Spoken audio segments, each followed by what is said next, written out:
It started on a Wednesday. The kind of Wednesday where the sky is just a little too gray, the air just a little too still.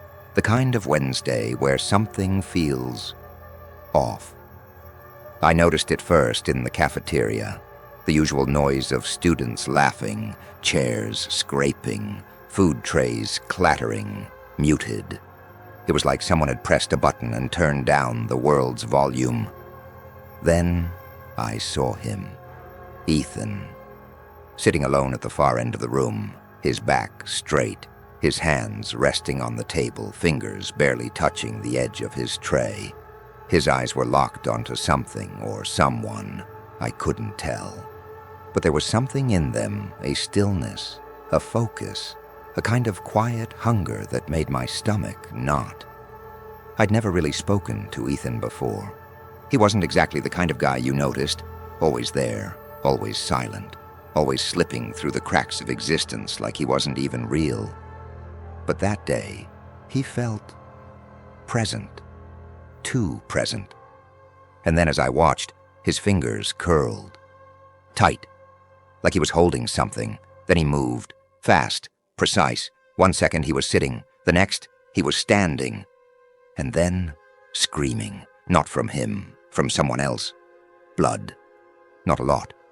Just a thin red line across the guy's arm, shallow but deliberate, a warning cut.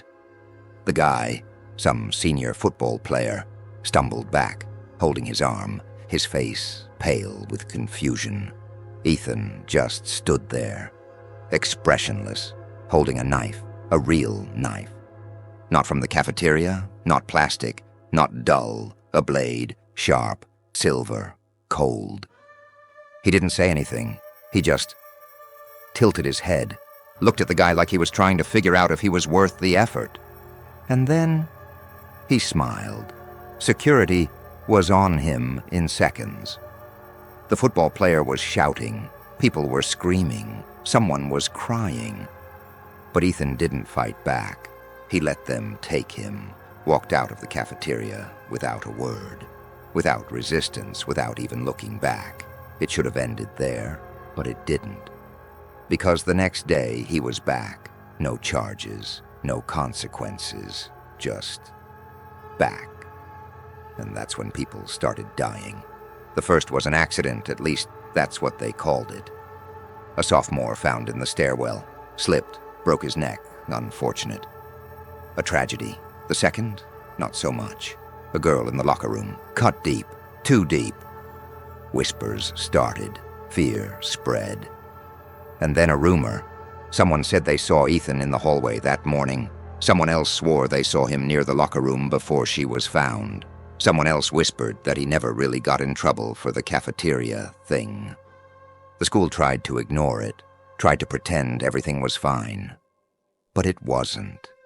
Because Ethan was watching, always watching. And then he spoke to me.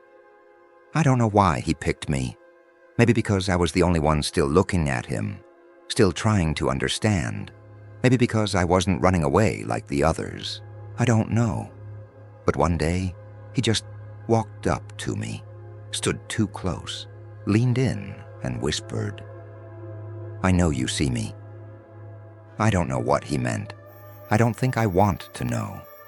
But after that, the deaths got worse. They weren't accidents anymore. They were messages. A teacher, found in her car, her throat cut. A janitor, stabbed in the storage room, locked inside. And then a note, written in blood, smeared across the bathroom mirror. I kill anyone with a knife. It wasn't just a threat. It was a promise. And suddenly the whole school turned into a trap. No one wanted to be alone. No one wanted to be near Ethan. No one knew who was next. Then he came for me. I felt it before I saw it. That presence, that stillness, that quiet hunger. I was walking home, late, too late. The streets were empty, the air heavy with the smell of rain. And then, footsteps, slow, steady. I turned. He was there. Not running, not hiding, just standing in the middle of the road, his head tilted, that same smile on his lips, a glint in his hand. The knife. I ran. I didn't think. I just ran, down streets, through alleys, cutting corners, trying to get away. But the thing about Ethan, he didn't rush. He didn't have to. Because he was always just there.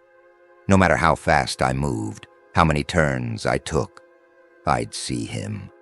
At the end of the street, standing in the shadows, waiting, like he knew where I'd go before I even did. Like this wasn't a chase, it was a game. My chest burned, my legs ached, but I kept running. And then, silence. I stopped, listened, nothing. The street was empty, the air was still, no footsteps, no Ethan. I turned slowly, and he was right behind me, too close. Close enough that I could see the reflection of the streetlights in his eyes. He raised the knife, and then, sirens, flash of blue and red, a voice shouting. Ethan didn't move. He just stood there, tilting his head again, as if deciding whether it was worth finishing what he started. And then, without a word, he slipped into the darkness. They never found him. The police searched, the school locked down, the town whispered. But Ethan was gone. No records, no past, no family, no trace, just a name on a list of missing persons, and a message carved into my bedroom wall. I kill anyone with a knife. It wasn't over. It was never over. Because somewhere out there, Ethan is still watching, still waiting. And one day, he'll come back.